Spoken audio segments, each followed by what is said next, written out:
नमस्कार मंडळी, आपण सर्वांनी जे महाराष्ट्राच्या राजकारणात जे घडलं आणि राजकारणाच्या पलीकडेही जे घडलं त्याच्यामध्ये माननीय धनंजय मुंडे यांना आपला राजीनामा द्यावा लागला होता मंत्रिपदाचा।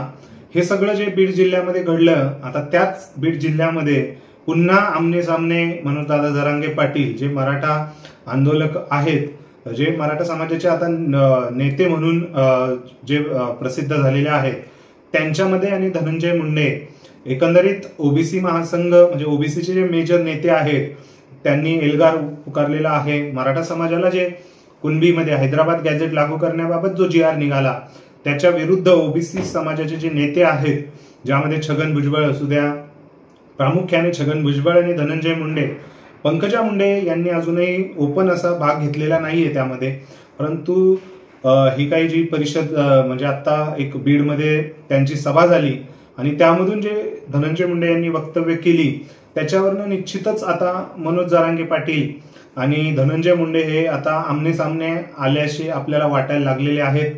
शेवटी मनोजदादा जरांगे पाटील आणि धनंजय मुंडे यांच्यामध्ये काय रिफ्ट आहे ती आपल्याला माहित नाही, परंतु जे काही बीड जिल्ह्यामध्ये मागच्या 1 वर्षापासून घडलं, एक वर्षापासून म्हणजे आपल्याला आठवत असेल संतोष देशमुख यांची ज्यावेळेस हत्या झाली, अतिशय माणसाला म्हणजे काळीमा फासणारी अशीची गोष्ट होती।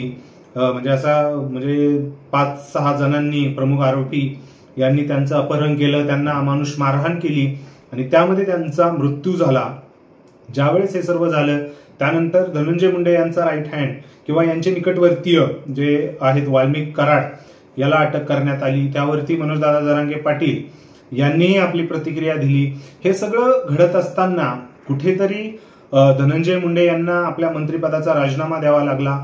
हे सगळं झालं त्यानंतर त्यांची प्रकृती व्यवस्थित नव्हती, मेडिकल इमर्जन्सीमुळे ते काही बोलले नाही, परंतु आता जो ओबीसीचा जो मोर्चा निघाला त्यामध्ये त्यांनी अशी काही वक्तव्य केली, कारण तो जर मोर्चा आपण सारांश जर घेतला तर सर्व जणांनी जरांगे पाटील, विखे पाटील जे मराठा समाजाच्या GR काढण्यामध्ये इव्हन मुख्यमंत्री यांनाही प्रश्नचिन्ह उपस्थित करण्यात आले, यांनाही प्रश्न विचारण्यात आले, परंतु धनंजय मुंडे यांच्या जे भाषण होतं याच्यामध्ये त्यांचा सगळा रोग जरांगे पाटील यांच्यावर होतात। चष्मा पाहिजे का, चष्मा घेऊन जा, अरे पठ्ठ्या 1,42,000 मी निवडून आलो, असे काहीशे वक्तव्य त्यांनी जरांगे पाटलांवर केले आणि त्याला आता मनोजदादा जरांगे पाटील यांनी उत्तर दिले।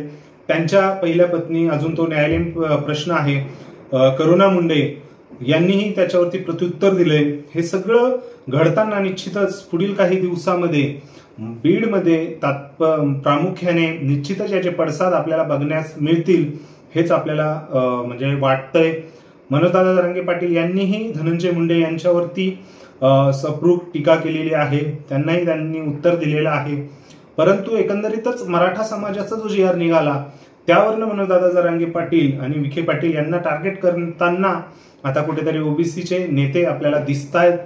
निश्चितच हे जर फक्त विरोधक म्हणजे विरोध म्हणून हे फक्त आंदोलनामध्ये किंवा ज्या गोष्टी आहेत त्यामध्ये राहिलं तर निश्चित ओके राहील महाराष्ट्रासाठी, परंतु कुठेतरी अशा भाषणांमधून प्रक्षोभक भाषणं, प्रक्षोभक विरोध आणि कुठेतरी सोशल मीडियामध्ये याचे जे व्हिडिओ आहेत इंस्टाग्राम्सवरती रील्स वगैरे हे कुठेतरी व्हायरल होऊन निश्चितच कुठेतरी अजून परिस्थिती तेढाची निर्माण होण्याची शक्यता आहे। तुम्हाला काय वाटतं ह्या गोष्टीबद्दल? धनंजय मुंडे यांनी जे आता मनोजदादा जरांगे पाटील यांच्या विषयी जे काही बोलणं चालू केलेलं आहे त्याबद्दल तुम्हाला काय वाटतंय?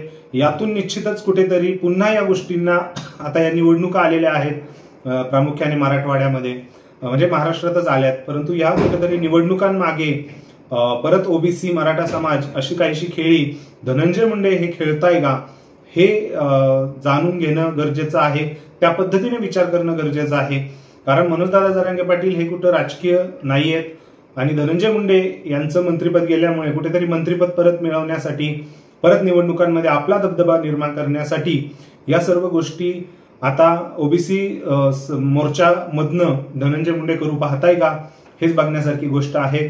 तुम्हाला काय वाटतंय ते नक्की कळवा। बीडमधून असाल तर नक्कीच तुमचं स्थानिक जे काही गोष्टी आहेत त्या कळवा, किंवा तुम्हाला कळवायच्या असतील तर डिस्क्रिप्शनमध्ये माझा मेल ID आहे तिथे कळवा। बोलूया आपण सविस्तर, जशा निवडणुका चालू होतील तशा. तुर्तास ह्या विषयाबद्दल तुम्हाला काय वाटतंय ते कमेंट सेक्शन मध्ये नक्की कळवा. व्हिडिओ आवडला असल्यास लाईक करा आणि आपल्या चॅनलला सबस्क्राईब करायला विसरू नका. धन्यवाद.